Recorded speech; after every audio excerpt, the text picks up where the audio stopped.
On a en fait une caméra ici qui va mesurer la hauteur du sol, enfin de mon sable, et en fonction de la hauteur, il va mettre un jeu de couleurs. C'est-à-dire, vous voyez, plus on est haut, Un bac à sable interactif qui change de couleur en fonction des formes. Quand le réel rencontre le virtuel, c'est le principe de la réalité augmentée.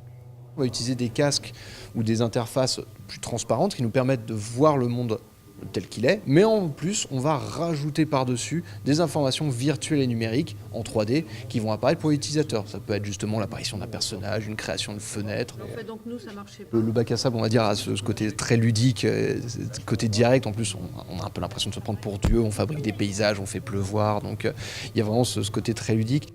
Un outil pédagogique pour comprendre les nouvelles technologies et leurs utilisations, car même si le futur semble loin, il est bien présent. On peut voir comment l'eau ruisselle sur notre terrain, mais aussi stagne à différents endroits. Et donc, cette eau, on peut voir, elle reste après, justement. C'est intéressant pour les enfants de voir aussi comment ça peut fonctionner, pour voir eux ce qu'ils peuvent en faire, ce qu'ils en retireront aussi. Enfin, ils seront certainement plus amenés encore que nous à l'utiliser. Les apprentis scientifiques sont attendus régulièrement à la commanderie des Templiers. D'autres expériences sont proposées. Pour les prochains ateliers, il faudra apprendre à fabriquer un hologramme ou utiliser de la peinture connectée.